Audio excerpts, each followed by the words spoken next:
এবং সেই মানসিক স্বাস্থ্য আহ, নিয়ে আগ্রহ তৈরি হবার সঙ্গে সঙ্গে তখনই আপনি মোটামুটি ভাবে কি আহ, ঠিক করলেন যে শিশুদের মানসিক স্বাস্থ্য নিয়ে কাজ করবেন? হ্যাঁ, আমার এটার সাথে আমার এই আগ্রহটা জাগার আরেকটা কারণ আছে।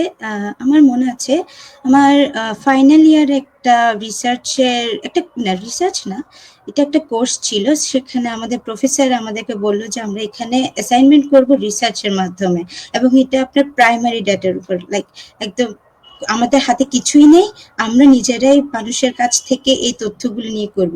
তখন আমরা আমাদেরকে একটা দল করে দেয়, এক একজন মানে কয়েকজন মিলে মিলে এক একটা দল করে দেয়। তো ওই দল করে দেওয়ার পর আমরা আসলে যে টপিকটা নিয়ে আমরা নিয়ে হচ্ছে আমাদের বিশ্ববিদ্যালয়ে থাকা বিভিন্ন দেশ, শুধু এক দেশ নয়, বিভিন্ন দেশের মেয়েদের নিয়ে আমরা মানসিক স্বাস্থ্য মানে এখানে পড়াশোনা করার ফলে তাদের মানসিক স্বাস্থ্যে কি ধরনের চাপ পড়ছে বা তারা কিভাবে মানসিকভাবে সুস্থ অসুস্থ আছে সেই নিয়ে আমরা একটা ছোটখাটো একটা গবেষণা চালাবো। তো এটা করতে গিয়ে আসলে আমি অনেক কিছু শিখেছি। এটা আমার কাছে একটু অনেক বেশি মজার একটা এক্সপেরিয়েন্স ছিল, সাথে অনেক চ্যালেঞ্জেরও ব্যাপার ছিল, কারণ এটা আমার মানে রিসার্চের ব্যাপার বলে কথা। সো এখানে করতে গিয়ে দেখলাম যে আসলে যেমন বিদেশিদের ক্ষেত্রে যদি বলি, যে আমার বিদেশি অনেক সহপাঠী, সিনিয়র বলেন জুনিয়র বলেন, তারা তাদের পরিবার দেশ ছেড়ে এখানে আসছে শুধু উচ্চশিক্ষার কারণে।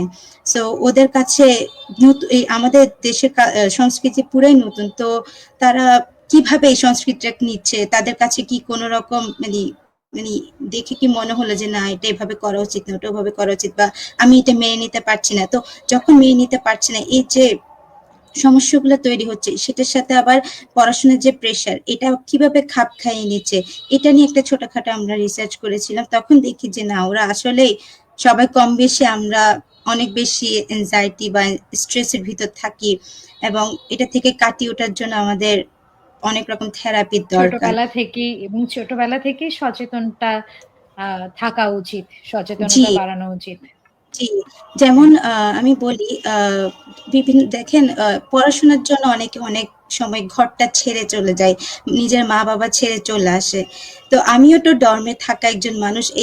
এই ফিলিংসটা আমার মধ্যেও কাজ করেছিল, এবং যারা আমার মতো আছে, যারা বিশেষ করে যদি আপনার জেলা ছেড়ে চলে যায়, শহর ছেড়ে চলে যায় বা দেশ ছাড়ে, তাদের তো অবস্থা আমার থেকে আরো বেশি কঠিন হবে। সো আমাদেরকে যদি ছোটবেলা থেকে এই মানসিক স্বাস্থ্যগুলোর উপর যদি শিখিয়ে পড়িয়ে বা জ্ঞান দেওয়া হতো যে না এটা এভাবে এরকম ওভাবে ওরকম, সবকিছু যদি শিখিয়ে পড়িয়ে দিতে হতো, তাহলে হয়তো আমরা আরো বেশি মানসিকভাবে শক্ত থাকতাম, সবকিছু মোকাবেলা করার যে কনফিডেন্স এটা কাজ করতো।